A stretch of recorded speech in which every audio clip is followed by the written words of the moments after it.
Welcome friends, study for નોલેજની economic શ્રેણીમાં આપનું હાર્દિક સ્વાગત છે. આજે આપણે ચર્ચા કરીશું આધુનિક ખેતી. આજનો આપણો આ ટોપિક આધુનિક ખેતી ધોરણ 12 અર્થશાસ્ત્રના કૃષિ ક્ષેત્ર પર આધારિત મોડર્ન એગ્રીકલ્ચર. ટોપિકની શરૂઆત કરીએ એ પહેલા આપણે જોઈએ કહાની અબ તક. અત્યાર સુધીમાં આ કૃષિ ક્ષેત્રમાંથી આપણે કઈ કઈ વસ્તુઓ ભણી ચૂક્યા છીએ એનો પણ એક વખત આપણે વિગતે અભ્યાસ કરી લઈએ. આપણે અગાઉના લેક્ચરમાં વાત કરેલી હતી ખેત ઉત્પાદકતા વધારવાના ઉપાયો, અને 3 પ્રકારના ઉપાયો ખેત ઉત્પાદકતા વધારવા માટે ખૂબ જ કારગત નીવડી શકે એમ છે. એમાંનો પ્રથમ ઉપાય એટલે કે સંસ્થાકીય સુધારાઓ. સંસ્થાકીય સુધારાઓની અંદર 4 પ્રકારના સુધારાઓ કરવામાં આવતા હતા. જમીન વિષયક સુધારાઓ, સંસ્થાકીય ધિરાણની પ્રાપ્તિ, ખેત પેદાશની વેચાણ વ્યવસ્થામાં સુધારો અને ત્યારબાદ કૃષિ સંશોધન. આ 4 પ્રકારના સંસ્થાકીય સુધારાઓ કરીને ખેતી ક્ષેત્રે ખેત ઉત્પાદકતા વધી શકે એમ હતી. ત્યારબાદ આપણે જોયેલું હતું ટેકનોલોજીકલ સુધારાઓ. ટેકનોલોજીકલ સુધારાઓ સંસ્થાકીય સુધારા કરતા પણ સરળતાથી અપનાવી શકાય એ પ્રકારના હતા. 6 પ્રકારના સુધારાઓ આ ટેકનોલોજીકલ સુધારાઓમાં આપણે જોયા હતા. એના માટે એક સૂત્ર પણ બનાવેલું હતું, સુરા સિંચાઈ યંજ ભૂમિ. આ સૂત્ર પરથી આપણે 6 સુધારાઓને યાદ રાખેલા હતા. સૂત્ર જેટલું વારંવાર તમે બોલશો એટલું તમને વધારે યાદ રહેશે, અને વધારે યાદ રહેશે તો તમારા માટે પરીક્ષામાં એ ફાયદેમંદ બની શકશે. ત્યારબાદ છેલ્લો સુધારો એટલે કે અન્ય સુધારાઓ. આ અન્ય સુધારાઓની અંદર આપણે ચર્ચા કરેલી હતી કે જો ખેડૂતોને શિક્ષિત બનાવવામાં આવે તો પણ ખેતી ક્ષેત્રે ખેત ઉત્પાદકતા વધી શકે એમ છે, અને એના માટે કૃષિ મેળાઓનું આયોજન કરવાની પણ જરૂર આપણા દેશની અંદર ઘણી બધી વધારે છે. તો આવી ચર્ચા આપણે અગાઉના લેક્ચરમાં કરી ચૂક્યા છીએ. આજના લેક્ચરના ડિસ્ક્રિપ્શનમાં આ બંને લેક્ચરની લિંક મેં રાખેલી છે. તો જે પણ વિદ્યાર્થીઓએ આ ટોપિક ભણવાનો બાકી હોય તે પહેલા આ લિંકમાંથી એ ટોપિક ભણી લેશે. આ જ ટોપિકને રિલેટેડ આપણે ગયા લેક્ચરમાં 2 ક્વેશ્ચન કરેલા હતા. એ ક્વેશ્ચનનો આન્સર પણ આજે આપણે જોઈ લઈ. પેલો ક્વેશ્ચન હતો, નીચેનામાંથી કયા રસાયણનો સમાવેશ રાસાયણિક ખાતરમાં થતો નથી? તો જવાબ આવતો હતો મેંગેનીઝ. મેંગેનીઝનો સમાવેશ છે એ આપણે રાસાયણિક ખાતરની અંદર થતો નથી. નાઇટ્રોજન, ફોસ્ફેટ અને પોટાશ છે NPK, કે જેનો સમાવેશ રાસાયણિક ખાતરની અંદર થઈ શકે છે. ત્યારબાદ બીજો પ્રશ્ન હતો, ભારતમાં અધૂરી રહેલી સિંચાઈ યોજનાઓ પૂરી કરવાની જવાબદારી કોને સોંપવામાં આવેલી છે? તો ભારતમાં જે પણ સિંચાઈ યોજના અધૂરી રહી ગયેલી છે તે પૂરી કરવાની જવાબદારી નાબાર્ડને સોંપવામાં આવેલી છે. અને આ નાબાર્ડ એટલે કૃષિ ક્ષેત્રની મધ્યસ્થ બેંક, જેનું પૂરું નામ national bank of agriculture and rural development એવું કંઈક થાય છે. હવે શરૂઆત કરીએ આપણે આધુનિક ખેતીની. આધુનિક ખેતીની અંદર આપણે ચર્ચા કરવાના છીએ કે ખેડૂતો દ્વારા હાલના સમયની અંદર કેવા કેવા પ્રકારના મોડર્ન એગ્રીકલ્ચરની પદ્ધતિઓ અપનાવવી જોઈએ, જેથી કરીને ખેતી ક્ષેત્રે ખેત ઉત્પાદકતા તો વધશે જ, સાથે સાથે ભારત દેશનું અર્થતંત્ર પણ વધારે મજબૂત બનશે. શા માટે જરૂર પડેલી હતી આધુનિક ખેતીની એ પણ આપણે જોઈશું. આધુનિક ખેતીમાં કઈ કઈ વસ્તુઓનો સમાવેશ થાય છે એની પણ આપણે વિગતે ચર્ચા આજના લેક્ચરની અંદર કરવાના છીએ. ભારતની પરંપરાગત જે ખેતી સેન્દ્રિય ખાતર, બિયારણ, સાદા હળ, બળદ અને ખેતીના પ્રાથમિક સાધનોના ઉપયોગ વડે કરવામાં આવતી હતી, તે સાધનો ખૂબ જ ઓછી ઉત્પાદકતા આપતા હતા. તેથી તેઓના ઉપયોગ વડે આખા દેશની ખેતીજન્ય જરૂરિયાત સંતોષવી શક્ય ન હતી. પરંપરાગત ખેતીની જે વાત કરેલી છે, પરંપરાગત ખેતી એટલે કે જે આપણે પહેલાના સમયની અંદર ખેતી કરતા હતા, એ ખેતીની અંદર આપણે સેન્દ્રિય ખાતર, બિયારણ, હળ આ બધી જ વસ્તુનો જે ઉપયોગ કરતા હતા, આ સાધનો છે એ ખૂબ જ ઓછી ઉત્પાદકતા આપતા હતા. અને દેશની વસ્તી આપને ખ્યાલ જ છે કે ખૂબ જ વધતી જાય છે. આ વધતી જતી વસ્તીને રોજગારીનું સર્જન કરવું, વધતી જતી વસ્તીને અનાજ પૂરું પાડવું, એ આપણી પરંપરાગત ખેતી દ્વારા પૂરું થઈ શકતું હતું નહીં. એટલા માટે આપણે દેશની અંદર આધુનિક ખેતીનો જન્મ થયેલો હતો. અને ક્યારે જન્મ થયેલો છે? તો કે ઈસવીસન 1966 થી ભારતની અંદર આધુનિક ખેતીનો જન્મ થયેલો છે, કે જેને આપણે હરિયાળી ક્રાંતિ તરીકે પણ ઓળખીએ છીએ. આ આધુનિક ખેતીની અંદર આધુનિક ટેકનોલોજી જેમ કે હાઇબ્રિડ બિયારણ, રાસાયણિક ખાતર, જંતુનાશક દવાઓ, ખેતી માટેના નવા યંત્રો, સિંચાઈની પદ્ધતિઓનો ઉપયોગ કરવામાં આવે છે. તો હવે આપણી ખેતી આધુનિક છે, તો હાલના સમયની અંદર જે પણ યંત્રો, જે પણ બિયારણો, જે પણ જંતુનાશક દવાનો ઉપયોગ કરવામાં આવે છે, આ બધી જ વસ્તુઓ રિસર્ચ કરેલી હોય છે. એટલા માટે આ ખેતીને આધુનિક ખેતી તરીકે પણ ઓળખવામાં આવે છે. આ બધી વસ્તુનો ઉપયોગ કરવાને કારણે ખેત ઉત્પાદકતામાં અભૂતપૂર્વ વધારો થયો, જેને એક પ્રકારની ક્રાંતિ જ ગણવામાં આવે છે. અને આ ક્રાંતિ થયેલી છે ખેતી ક્ષેત્રની અંદર. એટલા માટે આ ક્રાંતિને હરિયાળી ક્રાંતિના નામે ઓળખવામાં આવે છે. તો આધુનિક ક્રાંતિના મદદ વડે ભારત દેશે હાલમાં અનાજના ઉત્પાદન ક્ષેત્રે સ્વનિર્ભરતા પ્રાપ્ત કરી ચૂકેલા છીએ. તો અનાજની અંદર હવે ભારતે સ્વનિર્ભરતા પ્રાપ્ત કરેલી છે. શરૂઆતના સમયમાં જે અનાજ આપણે વિશ્વના દેશોમાંથી આયાત કરવું પડતું હતું, આજે આપણા દેશ પાસે એટલું અનાજનું ઉત્પાદન થાય છે કે હવે આપણે અનાજ વિશ્વના બીજા દેશોને નિકાસ કરતા થઈ ગયેલા છીએ. તો આ વસ્તુ આભારી છે આધુનિક ખેતીને, હરિયાળી ક્રાંતિને. હવે આપણે જોઈએ કે આ જ આધુનિક ક્રાંતિની અંદર આધુનિક ખેતીમાં કઈ કઈ બાબતોનો સમાવિષ્ટ કરી શકાય એમ છે. પેલું છે હરિયાળી ક્રાંતિ, કહેતા કે ગ્રીન રિવોલ્યુશન. બીજી વસ્તુ છે પાકની ફેરબદલી, જેને અંગ્રેજીમાં મલ્ટિપલ ક્રોપિંગ તરીકે પણ ઓળખી શકાય. ત્રીજી વસ્તુ છે પાક સંરક્ષણ, અંગ્રેજીમાં એને ક્રોપ પ્રોટેક્શન તરીકે પણ ઓળખી શકાય. અને છેલ્લે કૃષિ સંશોધનો, એગ્રીકલ્ચર રિસર્ચ. આ 4 બાબતો દ્વારા આજે આધુનિક ખેતીને ખૂબ જ વેગ મળેલો છે. હરિયાળી ક્રાંતિની અંદર અનાજનું ઉત્પાદન વધારેલું છે. પાકની ફેરબદલી, હવે આપણા દેશની અંદર અનાજની જરૂરિયાત ઘણી બધી પૂરી ખેતી દ્વારા થઈ ચૂકેલી છે. એટલા માટે હવે ખેડૂતો દ્વારા રોકડિયા પાકનું પણ સર્જન કરવામાં આવે છે. અને પાક સંરક્ષણ, કહેતા કે તૈયાર પાક જ્યારે પણ આપણો ઊભો હોય ખેતરની અંદર, ત્યારે આ જ પાકનું રક્ષણ કરવા માટે જે જંતુનાશક દવાનો છંટકાવ કરીએ છીએ, એ બધી જ વસ્તુઓ ક્રોપ પ્રોટેક્શનમાં આપણે ભણીશું. કૃષિ સંશોધનો, એગ્રીકલ્ચરની અંદર હજી પણ ઘણું બધું સંશોધન કરવાનું બાકી છે. તો જે સંસ્થા દ્વારા આ જવાબદારી ઉપાડેલી છે એ વસ્તુ આપણે ભણીશું કૃષિ સંશોધનની અંદર. એક પછી એક 4 ટોપિકને આપણે વ્યવસ્થિત ભણીએ આધુનિક ખેતીમાં. પેલા જોઈએ હરિયાળી ક્રાંતિ, ગ્રીન રિવોલ્યુશન. વર્ષ 1960-61 ખેતી ક્ષેત્રની નવી ટેકનોલોજીનો ઉપયોગ ભારતના માત્ર 7 જિલ્લાઓમાં પાયલટ પ્રોજેક્ટ રૂપે કરવામાં આવેલો હતો. સરકાર દ્વારા જે પણ હરિયાળી ક્રાંતિની શરૂઆત કરવામાં આવેલી હતી, એવું તો હોતું નથી કે કોઈ પણ પ્રોજેક્ટ આજે સરકારને દેશની અંદર લાગુ પાડવો હોય તો પહેલા એની ચકાસણી કરવી પડે કે ખરેખર આ જ પ્રોજેક્ટ આપણા દેશની અંદર પૂરેપૂરા દેશમાં જો લગાડવામાં આવેલો હોય તો એ કારગત નીવડશે કે નહીં. તો શરૂઆત કરશે કોઈ નાના ક્ષેત્રની અંદર. તો હરિયાળી ક્રાંતિ આપણા દેશની અંદર જે લાગુ પડેલી હતી 1966માં, એની ટ્રાયલ 1960-61ની અંદર માત્ર 7 જિલ્લાઓની અંદર લાગુ પાડવામાં આવેલો હતો. એની અભૂતપૂર્વ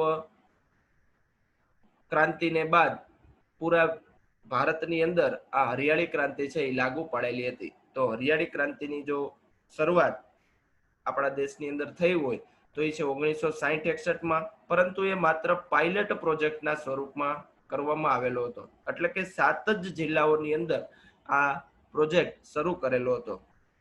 પંજાબ અને હરિયાણા રાજ્યના આ 7 જિલ્લાઓમાં સૌ પ્રથમ વખત આ નવી સંશોધન, નવી ટેકનોલોજીના બિયારણ દ્વારા ખેતી કરવાનું શરૂ કરેલું હતું.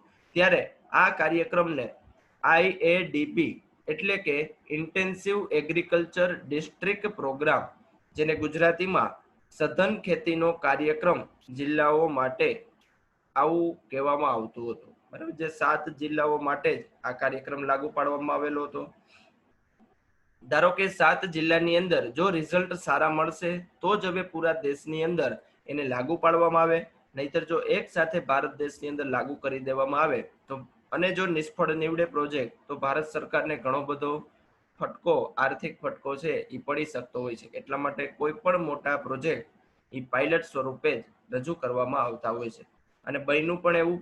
આ હરિયાળી ક્રાંતિનો પાયલોટ પ્રોજેક્ટ છે એ ખૂબ જ સફળ નીવડેલો, અને ત્યારબાદ 1966 ની અંદર ભારત સરકારે પૂરા દેશની અંદર આ પ્રોજેક્ટને રજૂ કરી દીધો હતો.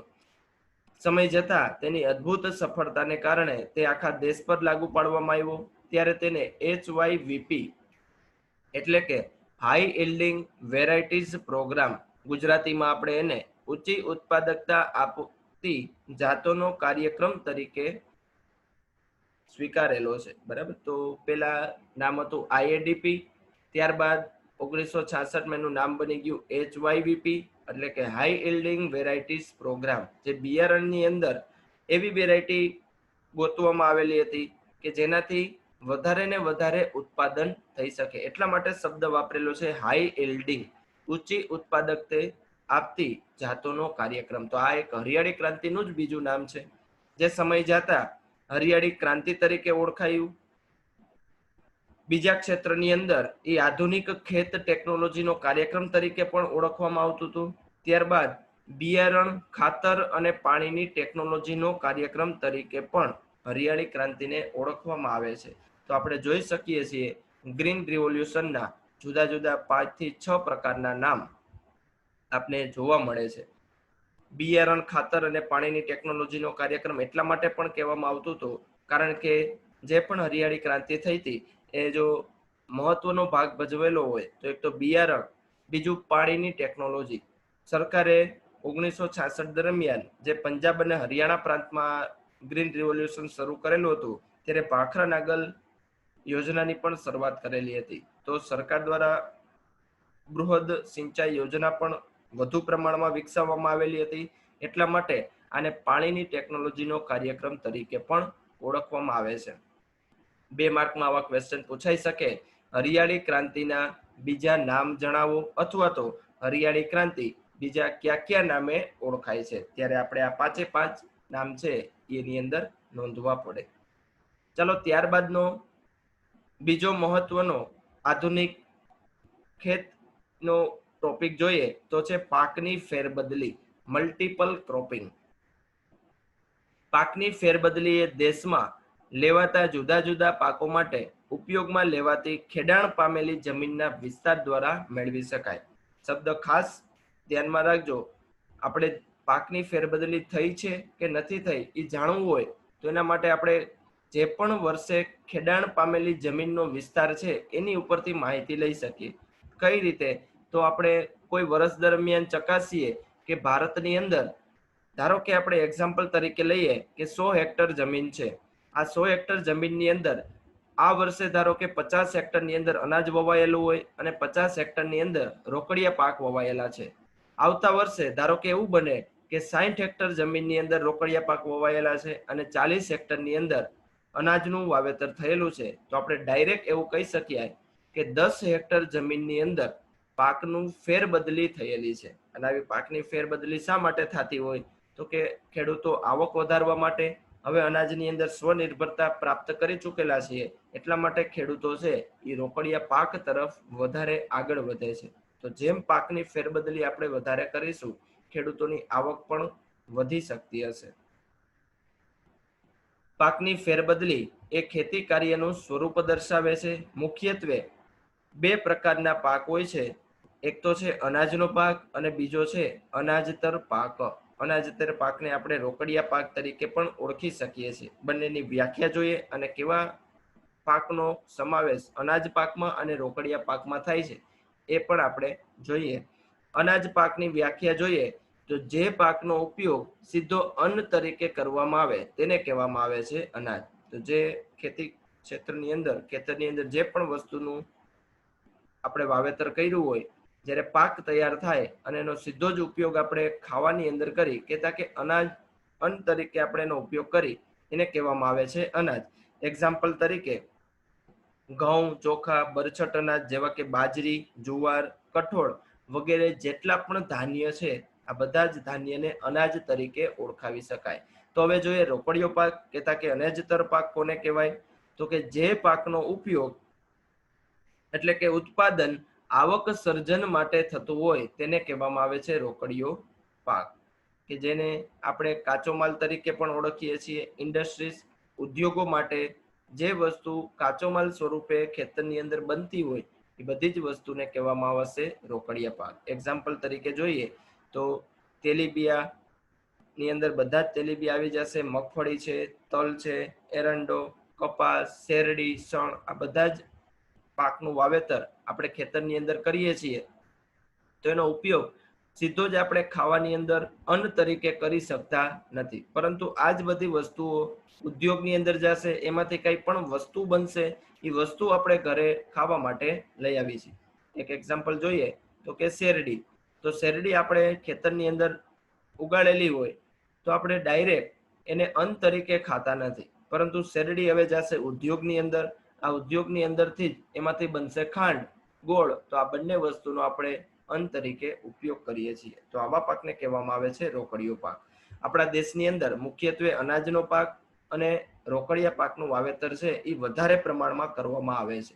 તો આપણે જોશું કે 1951 ની અંદર કેટલા પ્રમાણની અંદર અનાજનો પાક ઉગાડવામાં આવતો હતો અને રોકડિયો પાક ઉગાડવામાં કેટલો આવતો હતો, અને હાલના સમયની અંદર આ બંને પાકનું વાવેતર કેટલા પ્રમાણમાં થાય છે એના ઉપરથી પાકની ફેરબદલી છે આપણે વ્યવસ્થિત સમજી શકીશું.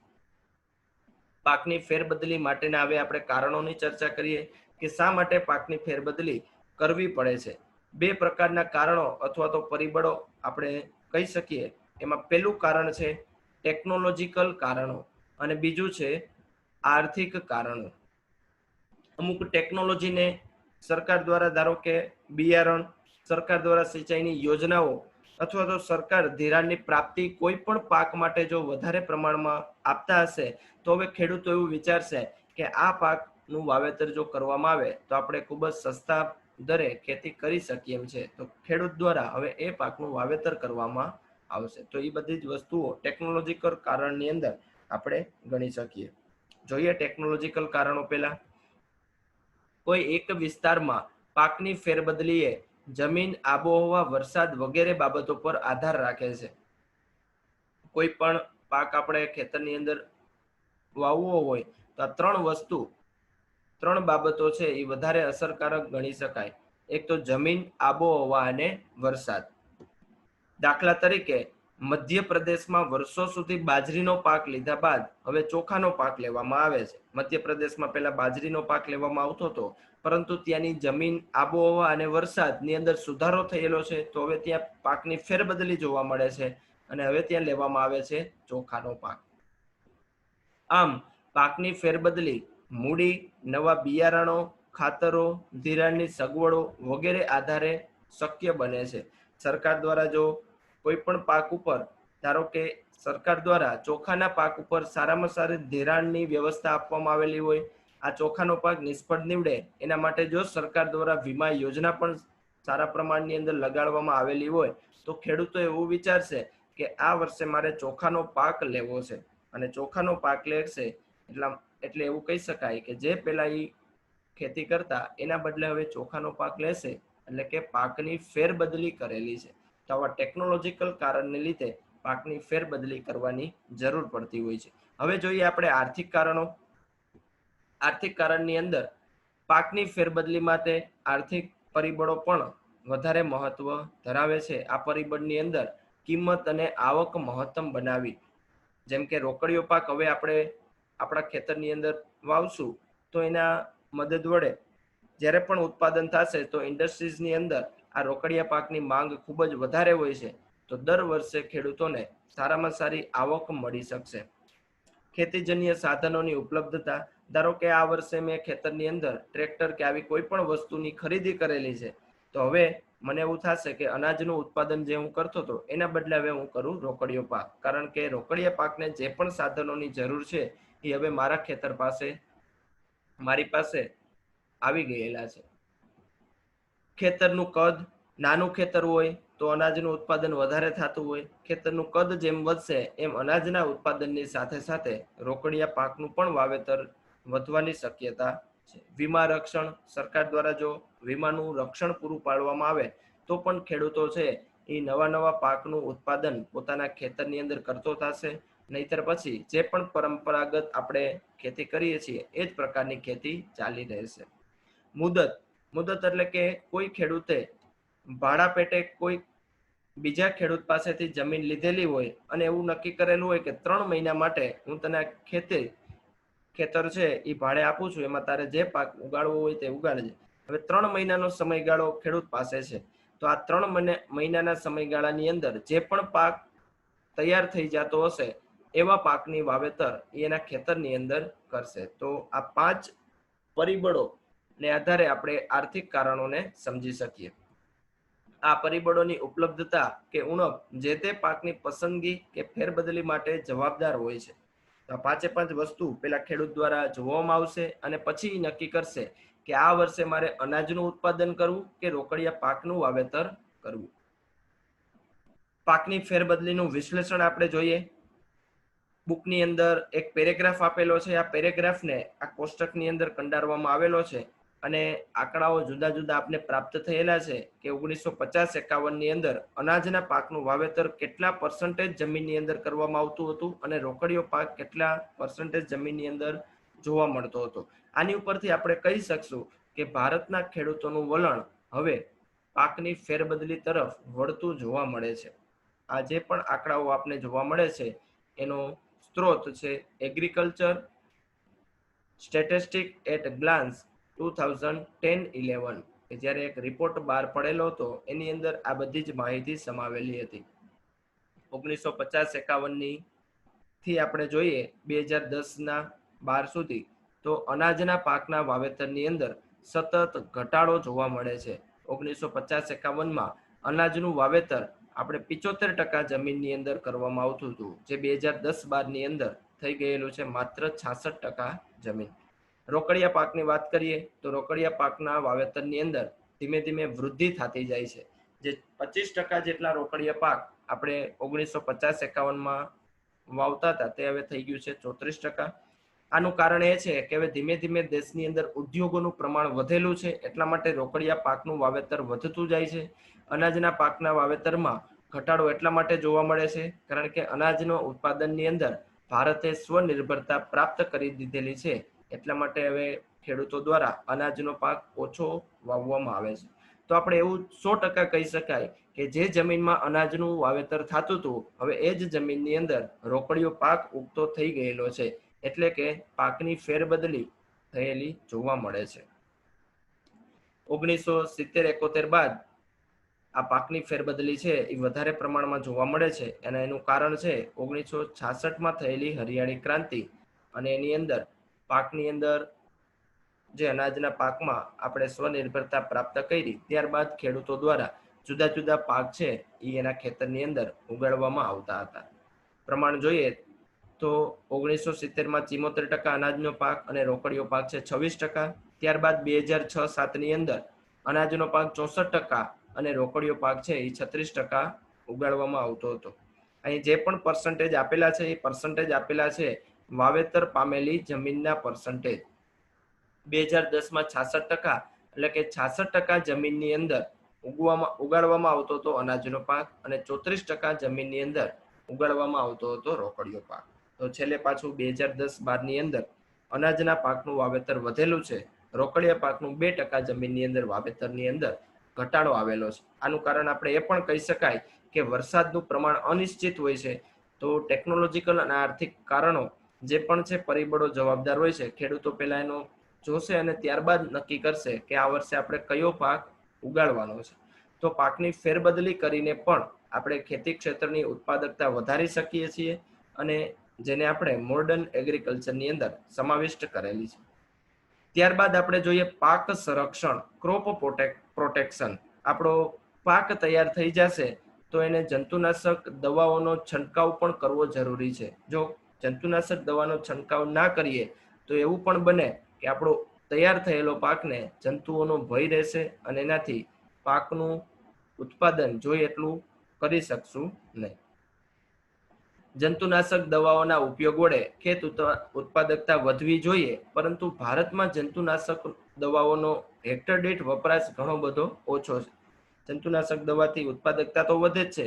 ભારતમાં શા માટે તો ઉત્પાદકતાની અંદર વધારો નથી થતો? તો એનું કારણ છે આપણે હેક્ટર દીઠ જંતુનાશક દવાનો ઉપયોગ ઘણો બધો ઓછો કરીએ છીએ. આર્થિક સર્વે 2015-16 મુજબ ભારતમાં માત્ર 0.5 કિગ્રા પ્રતિ હેક્ટર જંતુનાશક દવાનો ઉપયોગ થાય છે.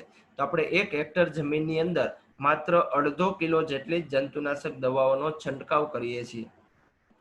આ પ્રમાણ વિશ્વના વિકસિત દેશોની તુલનામાં ઘણું બધું ઓછું જોવા મળે છે, અને આને કારણે પણ આપણે એમ કહી શકીએ કે ભારત દેશની અંદર ખેતી ક્ષેત્રની ઉત્પાદકતા ઓછી જોવા મળે છે.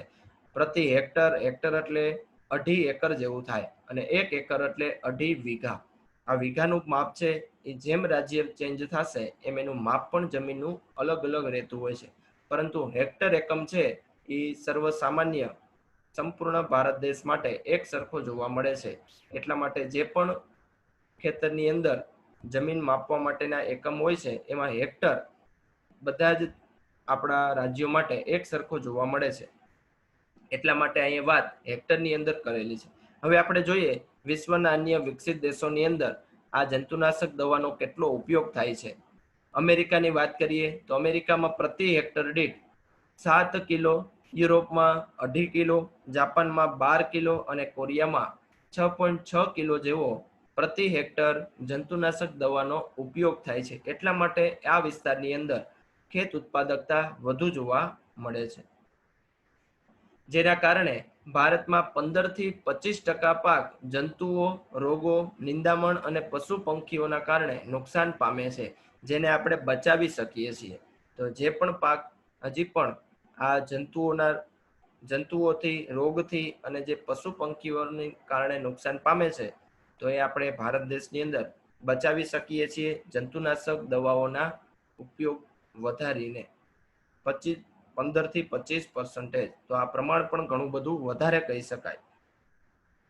જંતુનાશક દવાઓ વિશેની યોગ્ય માહિતીનો અભાવ, નીચી ગુણવત્તાવાળી જંતુનાશક દવાઓ અને જંતુનાશક દવાઓના વપરાશ અંગેની માહિતીનો અભાવ એ ભારતનો મોટો પ્રશ્ન છે. તો હજી પણ ખેડૂતોને યોગ્ય રીતે જંતુનાશક દવાઓની માહિતી હોતી નથી. એને લીધે પણ ઘણી વખત જંતુનાશક દવાનો ઉપયોગ તો આપણે કરતા હોય, પરંતુ એવી નીચી ગુણવત્તાવાળી જો જંતુનાશક દવાઓ આપણા ખેતરમાં ઉપયોગમાં લેશું તો પાક સંરક્ષણ થવાને બદલે પાકની અંદર નુકસાન જોવા મળશે. ભારતમાં થતા જંતુનાશક દવાઓનો અયોગ્ય ઉપયોગ પર્યાવરણ અને માનવજાત માટે પ્રાણઘાતક બની રહેલો છે. તો જો વધારે પ્રમાણમાં જંતુનાશક દવાનો ઉપયોગ કરશું, જંતુનાશક દવાની આપણે ખ્યાલ ના હોય અને આપણા ખેતરની અંદર જો વધારે પ્રમાણનું ઉપયોગ કરવામાં આવે તો પર્યાવરણને પણ નુકસાન જશે અને માનવીને પણ ઘણું બધું નુકસાન જતું હોય છે. આપણે વખતો વખત જોયેલું છે કે દવા છંટકાવ વખતે ઘણા બધા ખેડૂતોને દવાની અસર થવાને લીધે મૃત્યુ થતા હોય છે. તો આ પ્રમાણ ઘટે એટલા માટે ભારતની અંદર CIBRC કરીને એક સંસ્થા છે કે આવું જંતુનાશક દવાઓની ઝેરીપણા, એનો કઈ રીતે વપરાશ કરવો, આ બધાની માહિતી આપે છે. ભારતના ખેડૂતોને જંતુનાશક દવાઓના જુદા જુદા પ્રકારો અને તેના ઝેરીપણા વિશેની માહિતી આપવા માટે CIBRC એક સંસ્થા, કમિટી કાર્યરત હાલના સમયની અંદર છે. આ CIBRC નું ફૂલ ફોર્મ આપણા માટે ખૂબ જ મહત્વ ધરાવે છે. ફૂલ ફોર્મ જોઈએ તો central insecticide board and registration committee. આ એક માર્કની અંદર આવા ક્વેશ્ચન પૂછાઈ શકે. CIBRC નું ફૂલ ફોર્મ જણાવો અને તેનું કાર્ય શું છે. તો કાર્ય એનું એ છે કે જે પણ ખેડૂતો જંતુનાશક દવાનો ઉપયોગ કરે છે એની ઝેરીપણા વિશેની માહિતી છે એ ખેડૂતોને પહોંચાડે છે. એટલા માટે ખેડૂતોને ખ્યાલ આવે કે કઈ દવા વધારે પ્રમાણમાં ઝેરી છે, તો એનો ઉપયોગ કરીએ તો કેવા પ્રકારનું પ્રોટેક્શન ખેડૂતે પોતાએ રાખવું જરૂરી બને. ત્યારબાદ આપણે જોઈએ તો આવી માહિતી ખેડૂતોને પહોંચાડવા માટે CIBRC દ્વારા વિવિધ માર્ગદર્શિકાઓ બહાર પાડવામાં આવે છે અને હાલના સમયમાં જોવા પણ મળે છે કે જે જંતુનાશક દવાઓ આપણે ખરીદી કરીએ એની અંદર પણ એની બધી જ વિગતો છે એ દર્શાવવામાં આવે છે કે આ દવાનો ઉપયોગ કરવો હોય તો કેવી કેવી પ્રોટેક્શન ખેડૂતોએ રાખવું જોઈએ અને એની અસર કેવી થઈ શકે. જે જંતુનાશકોના પ્રમાણ, ઉપયોગનો ગાળો અને ઝેરીપણા વિશેની સમજ આપે છે. આ માહિતીનો વ્યાપ ખેડૂતોમાં વધારવો જોઈએ જેથી જંતુનાશક દવાઓ પર્યાવરણ સંવર્ધક બને, બિનઝેરી અને સસ્તી બને, જેથી નાના ખેડૂતો પ્રોત્સાહિત થાય અને ખેત ઉત્પાદકતામાં વધારો કરી શકાય છે. તો જેમ બને એમ વધારે પ્રમાણની અંદર CIBRCની માર્ગદર્શિકાઓ ખેડૂતો સુધી પહોંચશે તો હવે ખેડૂતો છે આપણી જે પણ જંતુનાશક દવાઓ છે એ પર્યાવરણ સંવર્ધક બનશે, નહીતર આપણા પર્યાવરણને નુકસાન કરતું પણ ઘણું બધું જોઈ શકાશે. તો આ થઈ ગયું પાક સંરક્ષણ. ત્યારબાદ આધુનિક ખેતીનો જ એક છેલ્લો ટોપિક એટલે કે કૃષિ સંશોધન. એગ્રીકલ્ચર રિસર્ચ દ્વારા પણ હાલના સમયની અંદર ખેતી ક્ષેત્રની ખેત ઉત્પાદકતા વધારે પ્રમાણમાં મજબૂત બનેલી છે અને આ કૃષિ સંશોધન કરવાની જવાબદારી ભારતમાં નિભાવેલી છે ICAR કરીને અલગથી એક સંસ્થા છે અને ખેતી ક્ષેત્રની સંશોધન માટેની જવાબદારી ઉપાડેલી છે. ICAR નું પૂરું નામ જોઈએ તો Indian council of agriculture research. આ એકમાત્ર સંસ્થા ભારતની અંદર છે કે જે વિવિધ કૃષિ સંશોધનો કરાવે છે, તે માટેની વ્યવસ્થાઓ કરે છે અને તે માટે ખેડૂતોને મદદ પણ પૂરી પાડે છે. આપણે અગાઉ જોયું હતું કે નાબાર્ડ પણ કૃષિ ક્ષેત્રની રિસર્ચ કરવાની જવાબદારી નિભાવેલી છે અને નાબાર્ડે ઘણી બધી સિંચાઈ યોજનાઓ માટે પણ વ્યવસ્થા કરેલી છે, પરંતુ નાબાર્ડ દ્વારા ફંડ પૂરું પાડવામાં આવે છે, જ્યારે ICAR પોતાની રીતે પણ કૃષિ સંશોધન કરતી સંસ્થા જોવા મળે છે. આ ઉપરાંત દેશમાં ખેતી સહિત બાગાયતી ખેતી, મત્સ્યપાલન અને પશુપાલન વિજ્ઞાન વિશે જ્ઞાન ફેલાવવામાં પણ આ ICAR ખૂબ જ મદદ કરેલી છે, જેથી કરીને ખેડૂતો માત્ર પરંપરાગત ખેતી ન કરતા હવે બાગાયતી ખેતી પણ કરતા થાય, મત્સ્યપાલન પણ જે પણ વિસ્તારની અંદર દરિયા કિનારો વધારે છે તે મત્સ્યપાલન પણ થઈ શકે અને પશુપાલન વિજ્ઞાન નું પણ જો જ્ઞાન ખેડૂતોને મળશે તો ખેતી સાથે સાથે પશુપાલનની અંદર પણ તે ભાગ લઈ શકશે. અને આ ICARની આવી નવી પ્રેરણાને લીધે હાલના સમયની અંદર ખેડૂતોની આવકની અંદર ઘણો બધો વધારો પણ જોવા મળેલો છે અને આનું રિઝલ્ટ એ મળેલું છે કે જે પણ હરિયાળી ક્રાંતિ આપણા દેશની અંદર થઈ હતી એના વિસ્તાર માટે પણ ICARએ ખૂબ જ મહત્વનો ભાગ ભજવેલો હતો અને એના લીધે જ રાષ્ટ્રીય અનાજ પ્રાપ્તિ અને પોષણ યુક્ત રક્ષણ મળી રહે તે પ્રમાણેના શક્ય પ્રયાસો છે એ કૃષિ સંશોધન કરતી સંસ્થા ICAR દ્વારા કરવામાં આવેલા હતા. તો ICAR એ આપણા દેશની એક પાયાની સંસ્થા અને એકમાત્ર સંસ્થા છે કે જે ભારતની અંદર કૃષિ સંશોધનો કરાવે છે. ખાસ આનું આપણે 1 માર્કની અંદર જે પ્રશ્ન પૂછાય છે એ છે એનું પૂરું નામ, એ ખાસ આપણે યાદ રાખીશું. તો આ થઈ ગયો આજનો ટોપિક મોડર્ન એગ્રીકલ્ચર. 4 વસ્તુ જે મોડર્ન એગ્રીકલ્ચરની અંદર મહત્વની છે એ આપણે યાદ રાખવી પડે. 5 માર્કની અંદર અલગથી ક્વેશ્ચન પૂછાઈ શકે આધુનિક ખેતી વિશે સમજાવો. હવે આપણે જોઈએ આજના જ ટોપિકને રિલેટેડ ક્વેશ્ચન આન્સર. ક્વેશ્ચન જેટલા પણ તમે સોલ્વ કરશો એટલો તમારો વિષય છે એ વધારે મજબૂત બનશે. દરેક વિદ્યાર્થીઓએ આ ક્વેશ્ચન ઓફ ધ ડે ની અંદર પાર્ટિસિપેટ કરવાનું છે. ઘણા બધા વિદ્યાર્થીઓ સાચો જવાબ પણ આપે છે. સાચો જવાબ આપો એની સાથે સાથે ક્વેશ્ચનને રિલેટેડ વધારે તમારે વાંચન પણ કરવું. પહેલો ક્વેશ્ચન છે, ખાસ સમજો, હરિયાળી ક્રાંતિનો ભારતમાં સર્વાંગીપણે ઉપયોગ કયા વર્ષથી શરૂ થયેલો છે? 4 ઓપ્શન. એમાં પહેલું છે 1961, બીજું છે 1966, ત્રીજું 1982 અને છેલ્લું 1991. આ 4 વર્ષમાંથી કયા વર્ષે ભારતની અંદર હરિયાળી ક્રાંતિનો સર્વાંગીપણે ઉપયોગ શરૂ થયેલો છે તે તમારે મને કોમેન્ટની અંદર જણાવવાનું છે.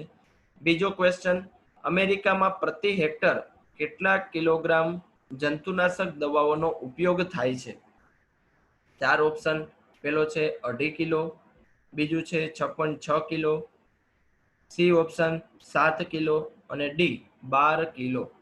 તો ચારમાંથી જે પણ યોગ્ય સાચો જવાબ તમને લાગે કોમેન્ટ સેશનની અંદર તમારે મને આનો જવાબ આપવાનો છે. તો આજનો લેક્ચર આધુનિક ખેતી અહીં પૂર્ણ થાય છે. ફરીથી આપણે મળીશું એગ્રીકલ્ચરના આવા જ મહત્વના બીજા ટોપિક સાથે.